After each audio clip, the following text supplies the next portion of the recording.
இன்றைய முரளியில் பாபா முக்கியமாக சொல்கிறாங்க, இப்போ நாடகம் முழுமையடையுது, எல்லாருமே இப்போ வீட்டிற்கு திரும்ப செல்லணும். அதனால் இந்த உலகத்து மேலே இருக்கக்கூடிய எல்லா பற்றுதலையும் நீங்கள் விலக்கிடுங்க. எங்கே போகணுமோ அதை நினைவு செய்ய ஆரம்பிங்க. அதுதான் பாபா சாந்தி தாம், சுகதாம். இந்த பழைய உலகத்தை மறந்துடுங்கங்கிற. மேலும் பாபா இன்றைக்கி தானம் செய்கிறத பற்றி நிறைய சொல்கிறாங்க. தானம் செய்கிறதுக்கான மகத்துவம் எப்போ இருக்கும், அதனுடைய பலன் கைமாறாக எப்போ கிடைக்கும். அப்போ பாரதத்தில் தானம் செய்கிறது துவாபரிகத்திலேருந்து வந்துட்டுருக்கு. பாபா சொல்கிறாங்க, யார் ஒருத்தர் தானம் செய்கிறாங்களோ எந்த பலனையும் எதிர்பார்க்காம அவங்களுக்கு தான் ரிட்டர்னாக கிடைக்கும்.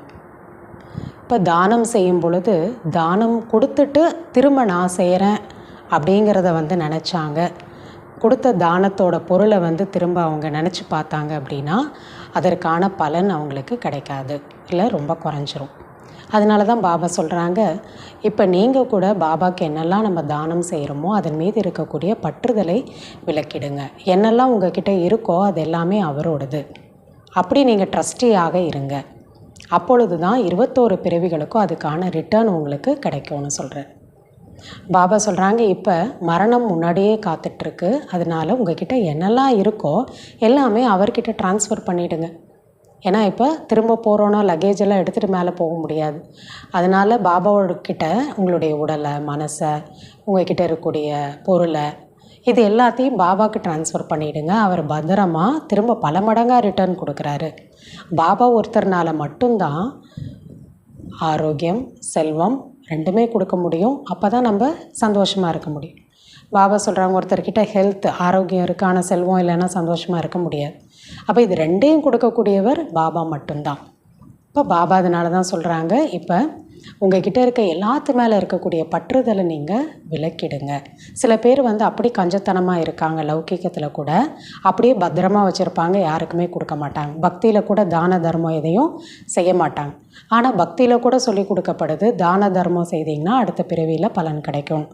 அப்போ எல்லாருமே இந்த தானம் செய்யும்போது எனக்கு எதுவும் வேண்டான்னு நினச்சி பக்தியில் செய்கிறது கிடையாது.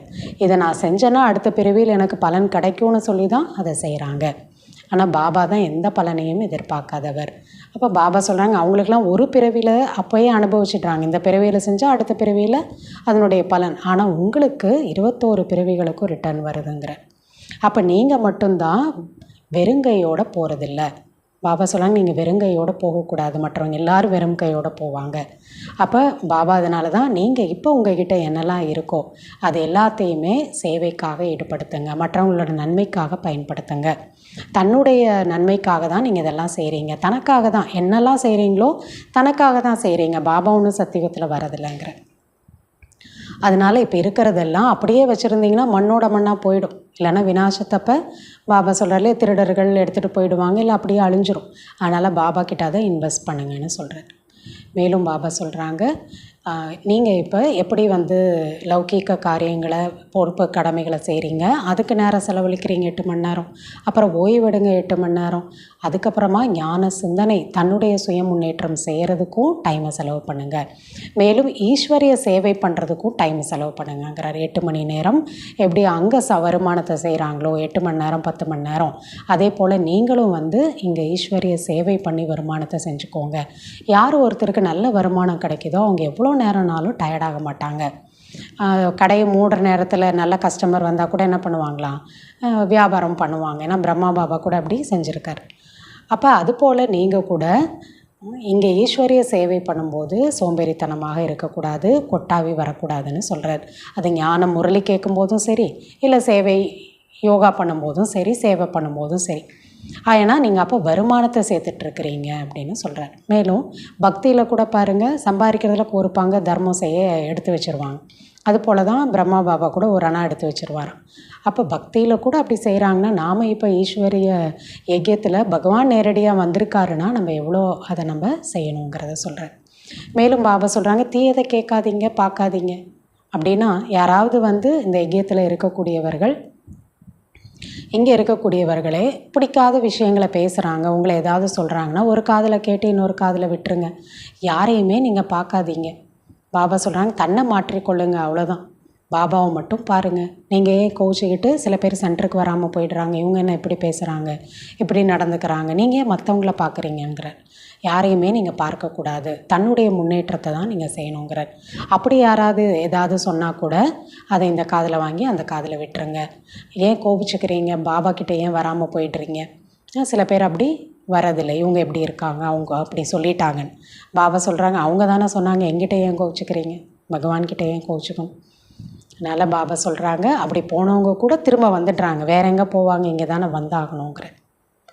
ஸோ அதனால் ஆத்ம அபிமானியாக இருங்க. நான் ஆத்மா அப்படி நினைக்கும் போதே தெய்வீக குணங்கள் கூட தானாகவே உங்ககிட்ட வந்துடுங்கிற.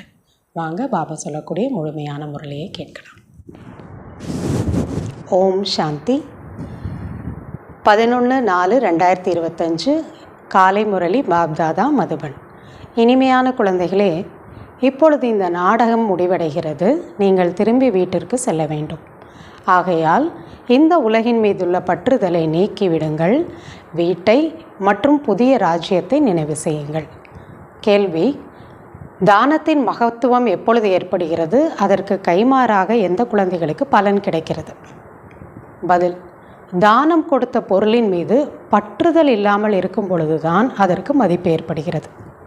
ஒருவேளை தானம் செய்த பின்பு அதனுடைய நினைவு வந்தால் அதன் பலனாக கைமாற எதுவும் கிடைக்காமல் போய்விடுகிறது.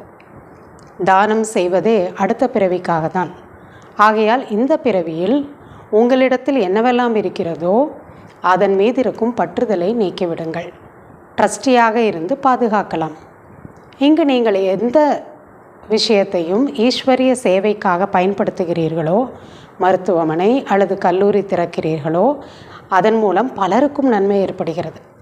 அதற்கு கைமாறாக 21 பிறவிகளுக்கும் உங்களுக்கு பலன் கிடைக்கிறது. ஓம் சாந்தி. குழந்தைகளுக்கு தங்களது வீடு மற்றும் ராஜ்யத்தின் நினைவு இருக்கிறதா? பாபா நம்மக்கிட்ட கேட்குறார். இப்போ யார் நம்ம ஆத்ம உணர்வில் இருக்கோமோ அவங்களுக்கு தான் நம்மளுடைய பாரலோகிக்க சொந்த வீடு. பரம்தாம் போகணும், அங்கேருந்து நம்ம வந்தோம், நடித்து முடிச்சிட்டோம், திரும்ப அங்கே போகணுங்கிற நினைவு இருக்கும். மேலும் சுகதாம் செல்லணும், அதற்கான முயற்சி ஆத்மா நான் பண்ணிகிட்ருக்கேன். ஏற்கனவே நான் அங்கே இருந்தேன், இப்போ மீண்டும் போகணும். ஸோ பாபா தான் கேட்குறாரு, உங்களுக்கு வீட்டு மற்றும் ராஜ்யத்தோட நினைவு இருக்கா? இங்கே அமர்ந்திருக்கும் பொழுது லௌகீக வீடு, தொழில் போன்றவைகளை நினைவு செய்யக்கூடாது. அது நினைவில் வரக்கூடாது.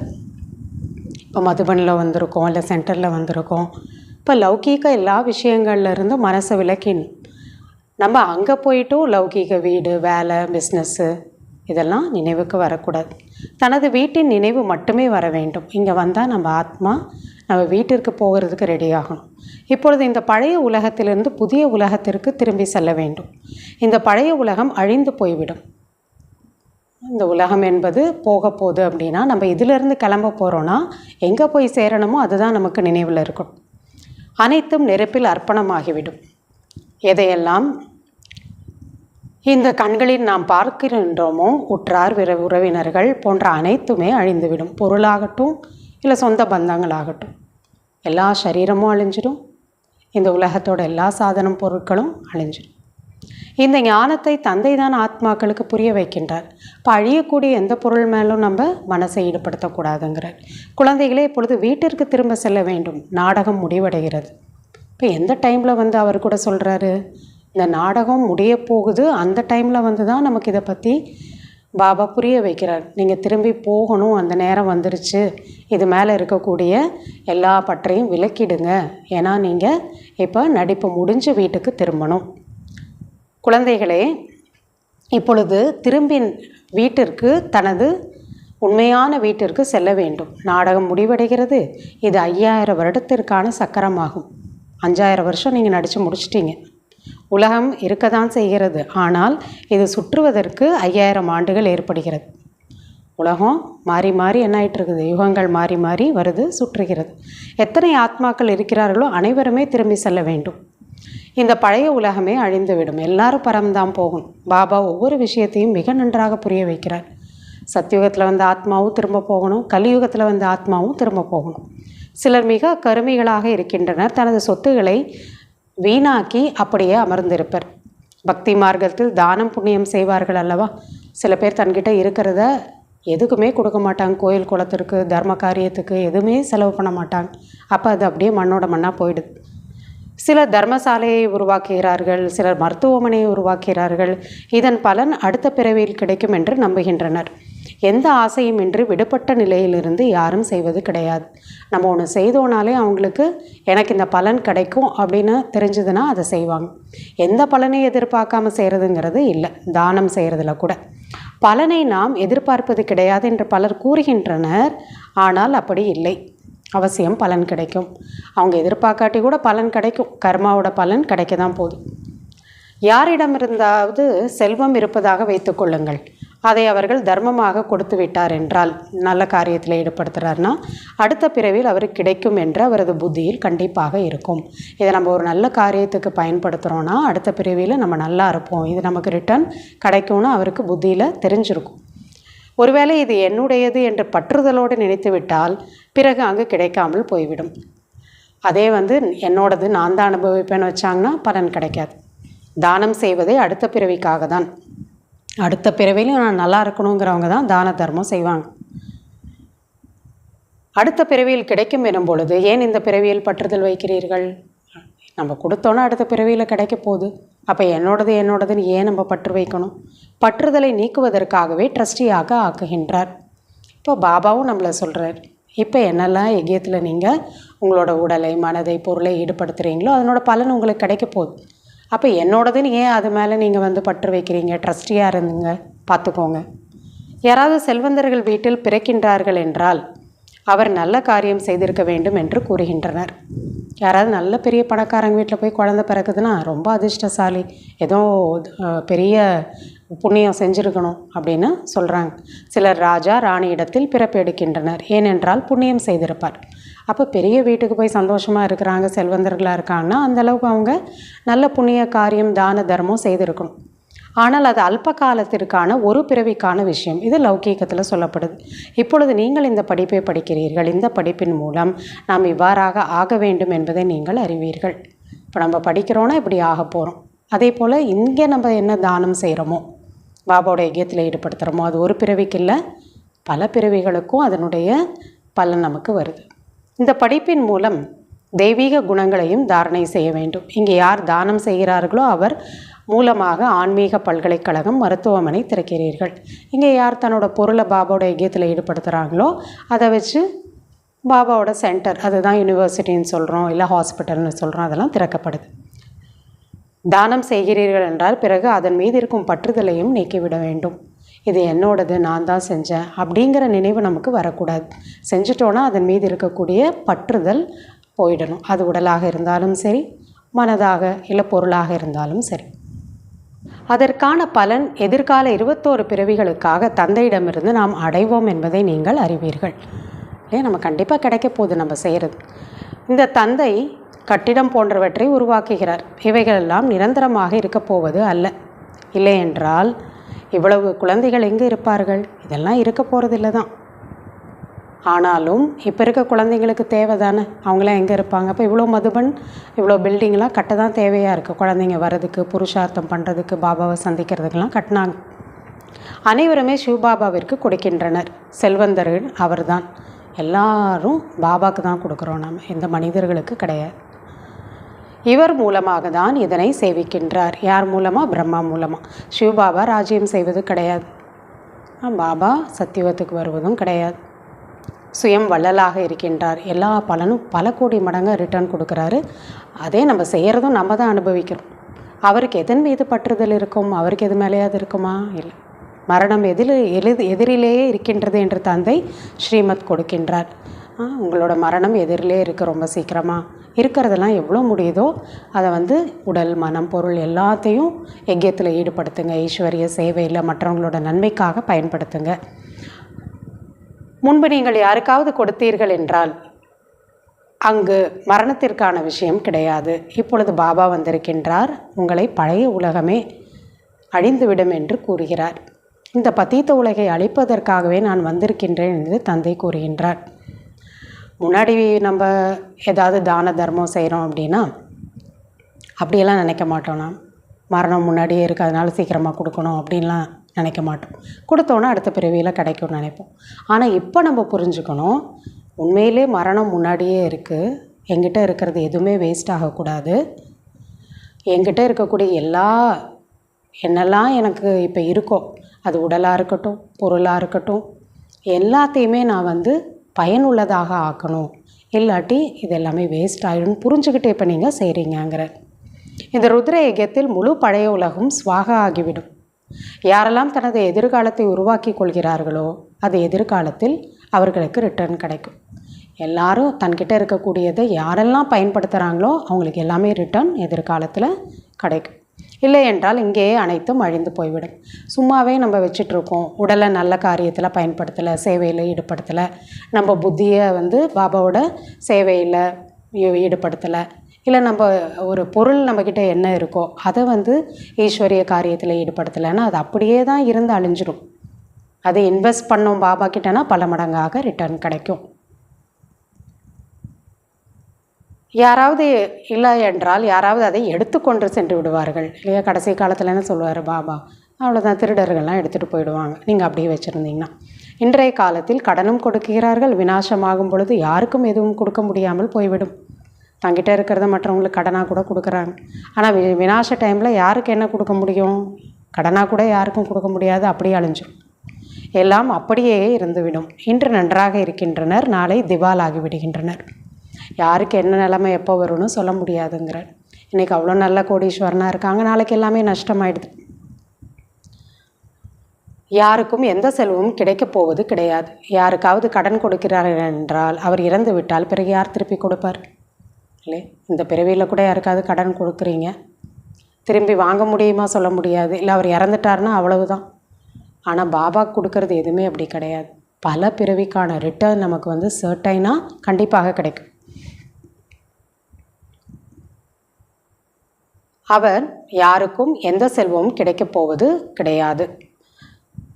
ஆக என்ன செய்ய வேண்டும்? 21 பிறவிகளுக்கு பாரதத்திற்கு நன்மை செய்வதற்காக மற்றும் தனது 21 பிறவிகளுக்கும் நன்மையை ஏற்படுத்தி கொள்வதற்காக இந்த யஜ்யத்தில் அனைத்தையும் ஈடுபடுத்த வேண்டும். நீங்கள் தனக்காகவே செய்கிறீர்கள். பாபாவுக்கு செய்கிறோன்னு சொல்கிறோம், பாபாவோட சேவன். ஆனால் உண்மையில் நமக்காக தான் நம்ம செய்கிறோம். ஸ்ரீமத் மூலம் உயர்ந்த பதவியை அடைகிறோம் என்பதை நீங்கள் அறிவீர்கள். இதன் மூலம் 21 பிறவிகளுக்கு சுகம் சாந்தி கிடைக்கும். இது அழிவற்ற பாபாவின் ஆன்மீக மருத்துவமனை, ஆன்மீக ஹாஸ்பிட்டல் மற்றும் யூனிவர்சிட்டி என்று கூறப்படுகிறது.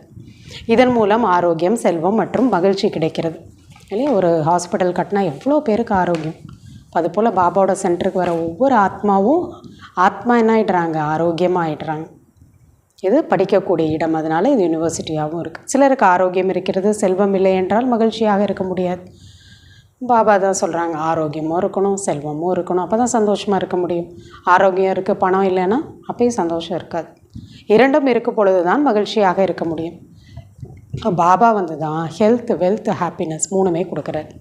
தந்தை உங்களுக்கு 21 பிறவிகளுக்கும் இரண்டையும் கொடுக்கின்றார். ஹெல்த்தும் இருக்குது, வெல்த்தும் இருக்குது, ஆரோக்கியமாக இருக்குது, செல்வமும் இருக்குது. அப்போ தான் நம்ம ஹாப்பியாக சந்தோஷமாக இருக்க முடியும். 21 பிறவிகளுக்காக இப்பொழுது சேமிக்க வேண்டும். 21 பிறவிக்கும் ஆரோக்கியமாக இருக்கணும், எந்த நோயும் இல்லாமல், செல்வத்தோடு இருக்கணும், சம்பாதிக்கணும்னு அவசியமே இல்லாமல் உட்காந்து சாப்பிட்ணுன்னா எல்லாம் இப்போ தான் நாம் சேமிக்கணும். குழந்தைகள் யுக்தியாக அனைத்தும் செய்ய வேண்டும். தந்தை வருவதன் மூலம் ஏழை குழந்தைகளின் அதிர்ஷ்டம் திறக்கப்படுகிறது. சாதாரணமானவர்களுக்கு தான் பாபா ஞானத்தை சொல்கிறார். தந்தை ஏழை பங்காளனாக இருக்கின்றார். செல்வந்தர்களின் அதிர்ஷ்டத்தில் இந்த விஷயங்கள் எல்லாம் இருப்பதில்லை. பெரிய பணக்காரங்க அப்படி ஞானத்துக்கு அவ்வளோ சீக்கிரம் வரமாட்டாங்க. இந்த நேரத்தில் பாரதம் அனைத்தையும் விட ஏழ்மையாக இருக்கிறது. எது செல்வமிக்கதாக இருந்ததோ அதுவே ஏழ்மையாக மாறிவிட்டது.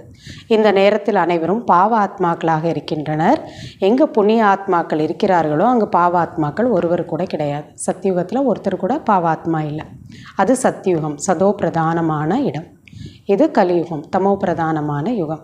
சதோ பிரதானமாகுவதற்காக தான் நீங்கள் இப்பொழுதும் முயற்சி செய்து கொண்டிருக்கிறீர்கள். தந்தை உங்களுக்கு நினைவுபடுத்தும் பொழுது உண்மையில் நாம் தான் சொர்க்கவாசியாக இருந்தோம் என்பதை நீங்கள் புரிந்து கொள்கிறீர்கள். பாபா சொல்கிறார், நீ தான் சொர்க்கத்தில் இருந்தோன்னா ஆமாம் பாபா நம்ம ஏற்றுக்கிறோம். ஏன்னா இருந்தவங்க தான் ஏற்றுக்க முடியும். பிறகு நாம் 84 பிறவிகளை எடுக்கின்றோம். மற்றபடி 84 லட்ச பிறவிகள்லாம் கிடையாது, அதெல்லாம் கட்டுக்கதை. இவ்வளவு பிறவிகளில் மற்ற இதெல்லாம் மிருகங்களாக இருந்தோமா 84 லட்சம் பிறவினா அவங்க சொல்லிட்டாங்க புல்லிருந்து மனிதன் மிருகமாகி குரங்குலேருந்து வந்தான்லாம். இது கடைசி மனித பிறவியா, இப்பொழுது திரும்பி செல்ல வேண்டுமா என்ன, இதெல்லாம் ரொம்ப தப்பாக சொல்கிறாங்க. இப்பொழுது தந்தை புரிய வைக்கிறார், மரணம் எதிரிலேயே இருக்கின்றது இல்லையா, முன்னாடியே இருக்குங்கிறார். 40-50,000 ஆண்டுகள்லாம் கிடையாது. மனிதர்கள் முற்றிலும் காரிருளில் இருக்கின்றார்கள் அப்படி நினச்சிக்கிறாங்க. அதனால்தான் கல் புத்தி என்று கூறப்படுகிறது. இப்பொழுது நீங்கள் கல் புத்தியிலிருந்து தங்க புத்தியுடையவர்களாக ஆகிறீர்கள்.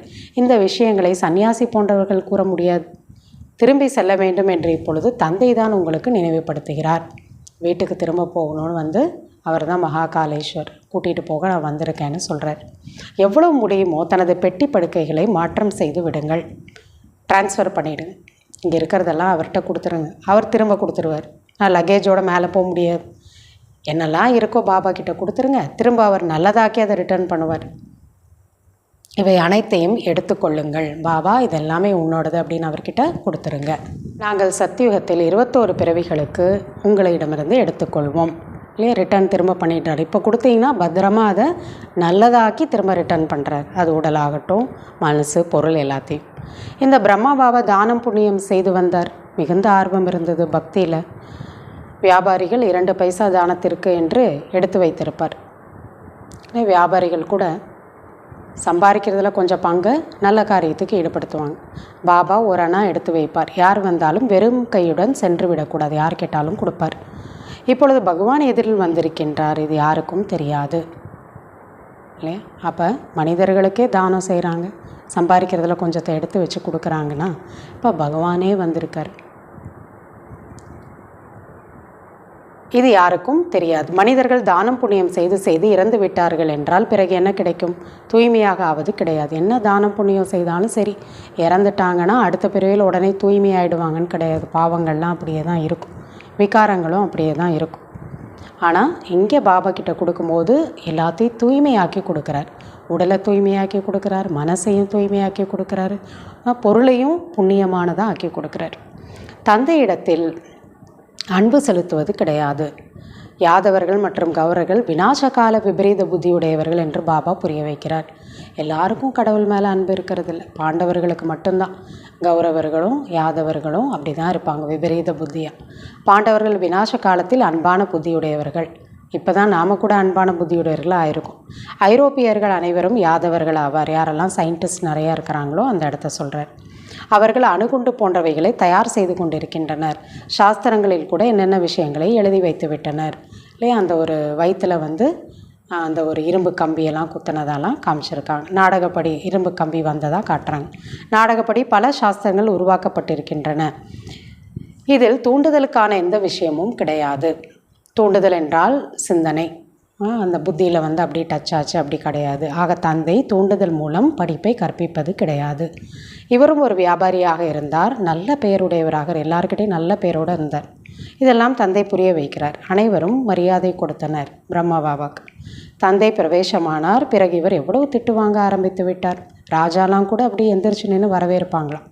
ஆனால் எப்போ பாபா வந்தாரோ அவர் உடலில், அப்போ எல்லாரும் அவரை நிந்தனை செய்ய ஆரம்பித்தாங்க. சிவபாபாவை அறியவே இல்லை, அவரை திட்டவும் முடியாது. திட்டு இவர்தான் அடைவார், அவரை யார் திட்ட முடியும்? எதுவுமே அவருக்கு போகாது. நான் வெண்ணெய் சாப்பிடவில்லை என்று கிருஷ்ணர் கூறினார் அல்லவா, இவரும் கூறுகின்றார். அனைத்து காரியமும் சிவபாபாவுடையது. இப்போ கிருஷ்ணர் என்ன சொன்னார்? நான் பானையெல்லாம் உடைக்கல, வெண்ணெயெல்லாம் சாப்பிடலைன்னு. பாபா கூட சொல்வார், சின்ன குழந்தை அது என்ன போய் வெண்ணெயை சாப்பிடும். அதே போல தான் பிரம்மா பாபா இப்போ எவ்வளோ திட்டு வாங்கினார், கஷ்டப்பட்டார். இப்போயே அவர் வெண்ணெயை சாப்பிடலை. மந்திரவாதி அவர் தான், நான் கிடையாது. செய்கிறதெல்லாம் யார்? மந்திரமெல்லாம் அவர் தான், நான் கிடையாதுங்கிறார். ஆனால் தெரியாமல் இவரை திட்டுவிட்டனர். நிறைய மாதாஸ் எல்லாம் வந்தாங்க, குமாரிகள் வந்தாங்க. இவர் தான் மந்திரம் போட்டு எல்லாம் பண்ணிட்டாரு, வீட்டிலேருந்து வர வச்சுட்டாரு, குடும்பத்தை விட வச்சுட்டாரு அப்படின்னு அவரை திட்டினாங்க. ஆனால் பாபா சொல்கிறாரு, நான் மந்திரவாதி கிடையாது, சிவபாபா தான் மந்திரவாதி. ஆனால் திட்டு இவருக்கு வருது. இவர் மீது களங்கம் ஏற்படுத்தி விட்டனர். எவ்வளவு நிந்தனையை அடைந்தார். என்னென்ன விஷயங்கள் சாஸ்திரங்களில் எழுதிவிட்டனர். இது மீண்டும் நடைபெறும் என்று தந்தை புரிய வைக்கின்றார். இவை அனைத்தும் ஞான விஷயங்கள் ஆகும். அதை தான் பக்தியில் அப்படி காட்டிட்டாங்க.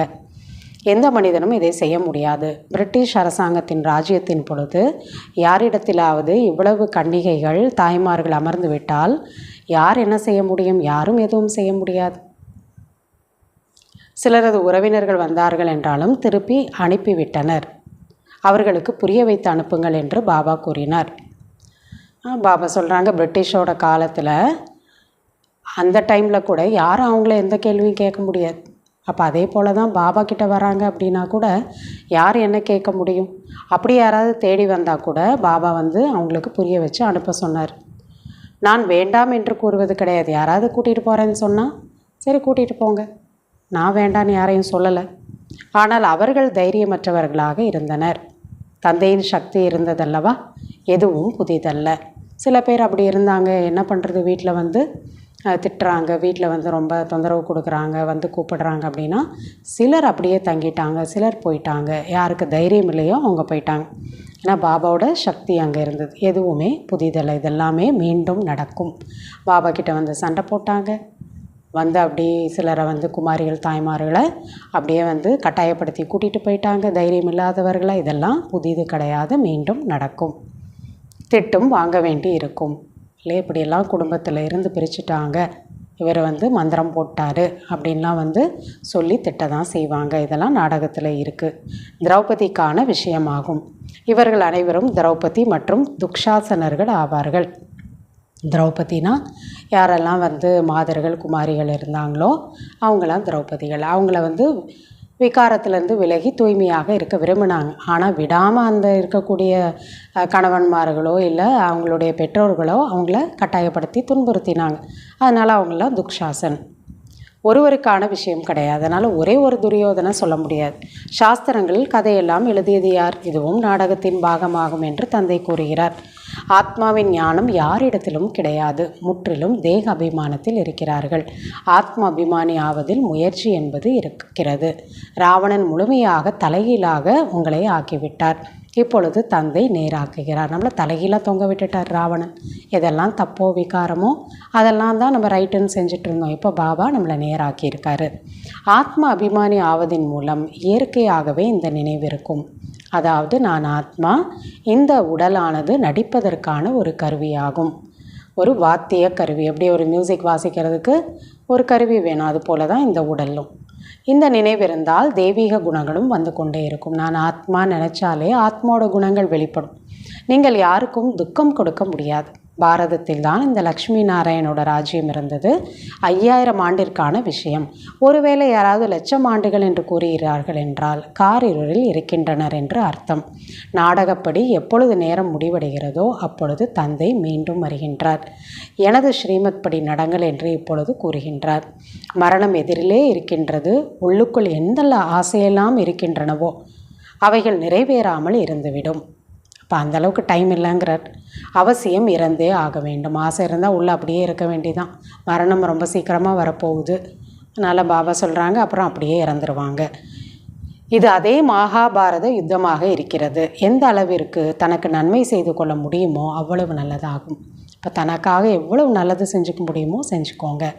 எவ்வளவு விகாரங்கள்லேருந்து விலகி பாபாவை நினைவு செய்து தூய்மையாக முடியுமோ அவ்வளோ தூய்மை ஆயிக்கோங்க. தனக்கு நல்லது பண்ணிக்கோங்கிறார். இல்லை என்றால் நீங்கள் வெறும் கையுடன் செல்வீர்கள். தானும் தூய்மையாகணும், மேலும் மற்றவர்களை தூய்மையாக்கி புண்ணிய கணக்கை சேர்த்துக்கணும். இல்லாட்டினா எதுவுமே எடுத்துகிட்டு போகிறதுக்கு இருக்காது. ஆத்மா எந்த புண்ணிய கணக்கும் இல்லாமல் அப்புறம் வெறும் கையோடு போக வேண்டியதாக இருக்குங்கிற. முழு உலகமும் வெறும் கையோடு செல்வார்கள்.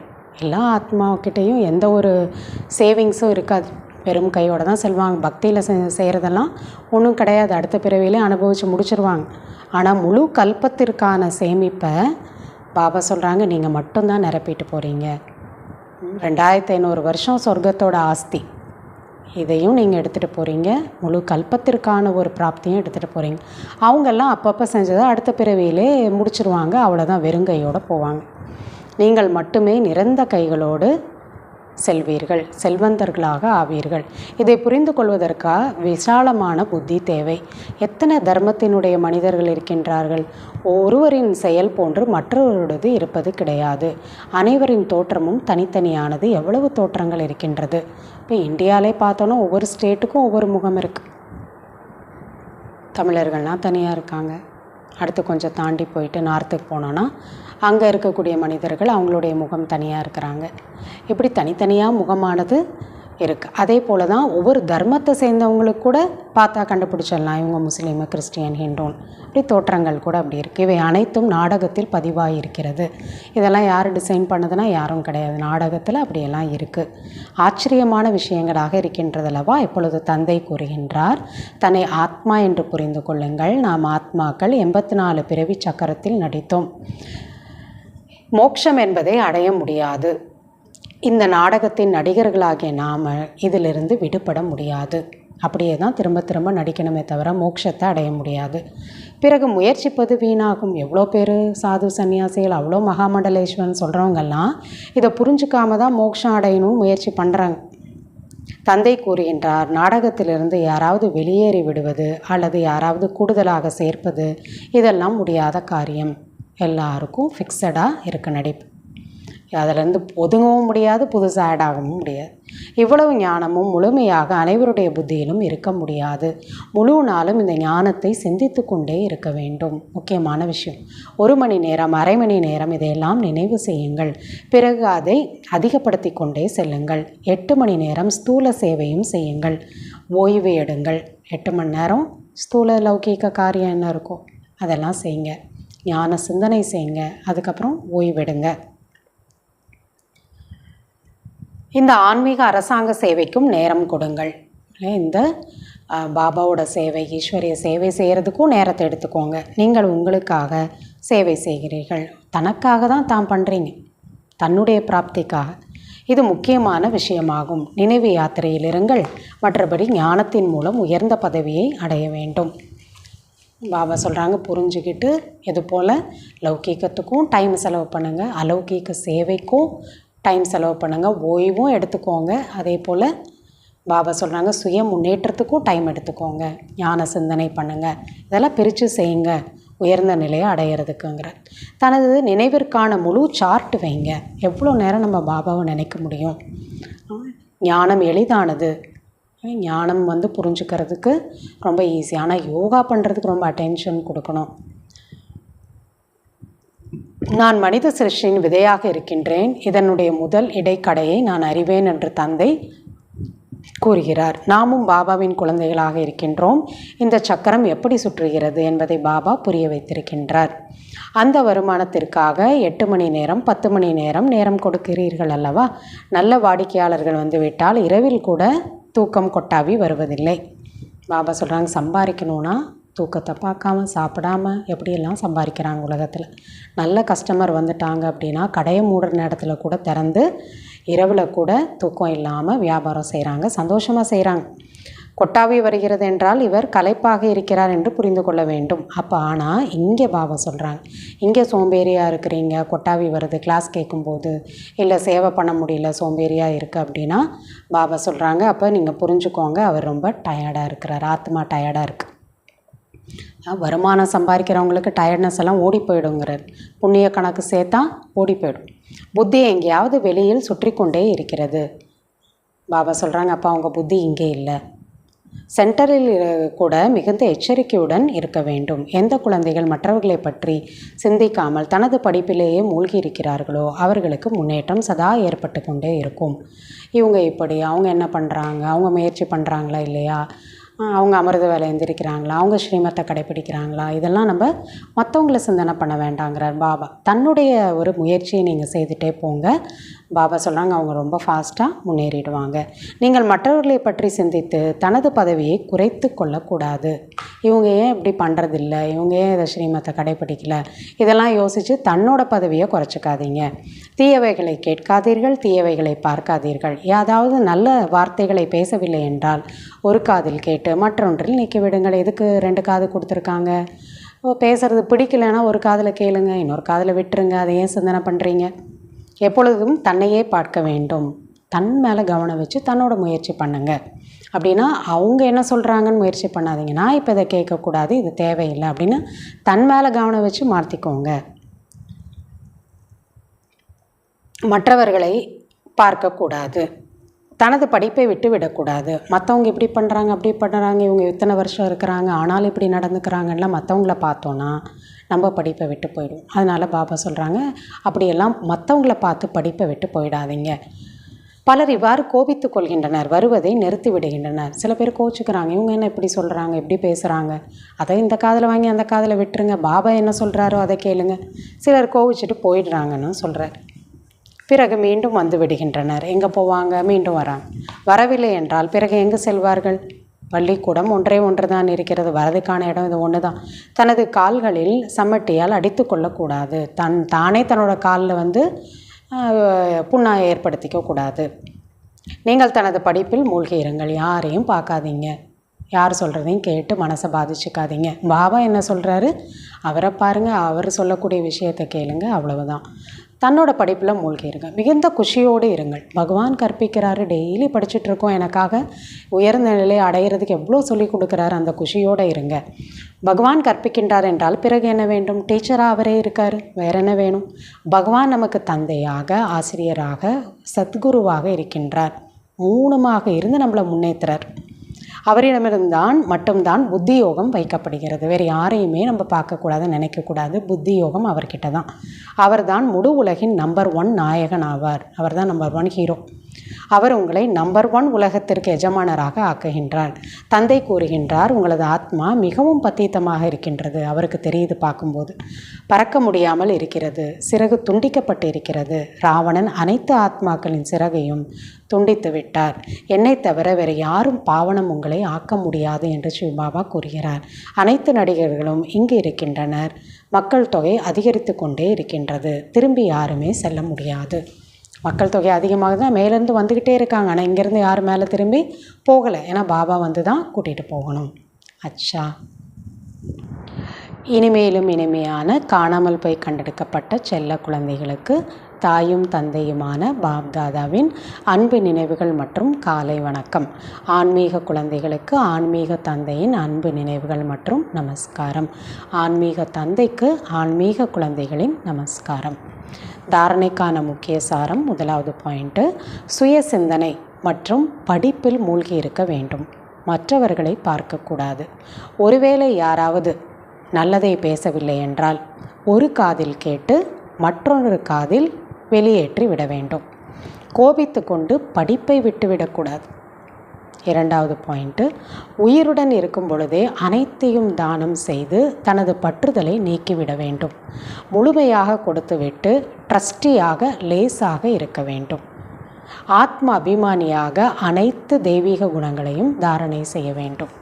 வரதானம், கருத்து வேறுபாடுகளை நீக்கி ஒற்றுமையோடு இருக்கக்கூடிய உண்மையான சேவாதாரி ஆகுக. பிராமண குடும்பத்தின் விசேஷத்தன்மையே வேற்றுமையில் ஒற்றுமையாக இருப்பது.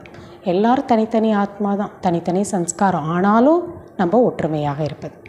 உங்களது ஒற்றுமையின் மூலம்தான் முழு உலகத்திலும் ஒரே தர்மம், ஒரே ராஜ்யம் ஸ்தாபனையாகிறது. ஆகையால் விசேஷமான கவனம் செலுத்தி வேற்றுமையை நீக்குங்கள். அவங்க கருத்து இப்படி, என் கருத்து இப்படி அப்படின்னு அந்த வேற்றுமையெல்லாம் விட்டுருங்க. ஒற்றுமையை கொண்டு வாருங்கள். அப்பொழுதுதான் உண்மையான சேவாதாரி என்று கூற முடியும். சேவாதாரி என்றால் தனக்காக இன்றி சேவைக்காக இருப்பது. என்னோட கருத்து இப்படி, நான் செய்யணும் அப்படி கிடையாது. சேவைக்காக பாபா என்ன சொல்கிறாரோ, என்ன வாய்ப்பு வருதோ, எனக்கு அது பிடிச்சிருக்கு பிடிக்கலை அது போலெல்லாம் இல்லாமல் இருப்பவர்கள் தான், சேவைக்காக இருப்பவர்கள் தான் சேவாதாரி. தன்னுடைய அனைத்தையும் சேவைக்காக அர்ப்பணிப்பர். சாக்கார பாபா சேவையில் எலும்புகளையும் அர்ப்பணித்தார். பாபா சாக்காரத்தில் இருக்கும்போது அவர் எல்லா விதமான சேவையும் பண்ணார். கட்டணம் கட்டுறது கூட செஞ்சார். உடலாலையும் அவ்வளோ சேவை பண்ணியிருக்கார். அதே போன்று உங்களது ஒவ்வொரு கர்ம இந்திரியத்தின் மூலமும் சேவை நடைபெற்று கொண்டே இருக்க வேண்டும். நம்ம கண்ணு சேவை பண்ணும், காது சேவை பண்ணும், வாய் சேவை பண்ணும், நம்மளுடைய மனம் நல்ல வைப்ரேஷன்ஸ் கொடுக்கக்கூடிய சேவை பண்ணும், கை கால்கள் சேவை பண்ணணும். எல்லா கர்ம இந்திரியங்களும் அப்போ தான் தூய்மையாக மாறும். எல்லா கர்ம இந்திரியங்களும் யஜ்யத்தோட சேவையில் அர்ப்பணம் செய்ய வேண்டும். ஸ்லோகன், பரமாத்மா அன்பில் மூழ்கி விடும் பொழுது துக்கமான உலகத்தை மறந்து விடுவீர்கள். இந்த உலகத்தை மறக்கணும் அப்படின்னா எப்படி லௌகீகத்தில் கூட ஒருத்தரோட அன்பில் மூழ்கி உலகத்தையே மறந்துடுறாங்க. அதே போல் தான் பாபாவோட அன்பில் மூழ்கும்போது இந்த உலகமே மறந்துவிடும். அவ்யக்த இஷாரா, இணைந்த ரூபத்தின் நினைவு மூலமாக சதா வெற்றியாளர் ஆக வேண்டும். இணைந்த ரூபத்தில் இருந்தேன், இணைந்த ரூபத்தில் இருக்கின்றேன்.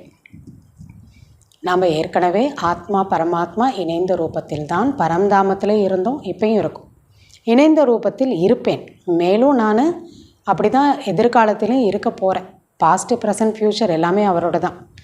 இதை சதா நினைவில் கொள்ளுங்கள். அநேக முறை இணைந்திருப்பவர்களை பிரிப்பதற்கான சக்தி யாரிடத்திலும் இல்லை. அநேக முறை நான் ஒன்றா தான் இருந்திருக்கிறேன். அப்போ ஆத்மாவையும் பரமாத்மாவையும் அன்பில் பிரிக்கக்கூடிய சக்தி எதுவுமே இல்லை. அன்பின் அடையாளம் இணைந்திருப்பது தான். அன்போட அடையாளமே கூடவே இருக்கிறது தான். இது ஆத்மா மற்றும் பரமாத்மாவின் துணையாகும். பரமாத்மா எங்கிருந்தாலும் துணையாக இருப்பார். அவர் பரந்தாமத்தில் இருந்தாலும் நம்ம இணைஞ்சே தான் இருக்கும். ஆத்மா பரமாத்மாவை நினச்சாலே அன்பினோட ஒரு தொடர்பு, இணைப்பு எப்பயுமே இருக்குது. ஒவ்வொருவரிடத்திலும் இணைந்த ரூபத்தில் அன்பை தொடரக்கூடியவராக நீங்கள் இருக்கிறீர்கள். இப்போ பாபா எப்பொழுதுமே அவர் கூட இணைஞ்சிருந்து அன்பாக இருக்கக்கூடியவர்களாக இருங்கள். அச்சா. ஓம் சாந்தி.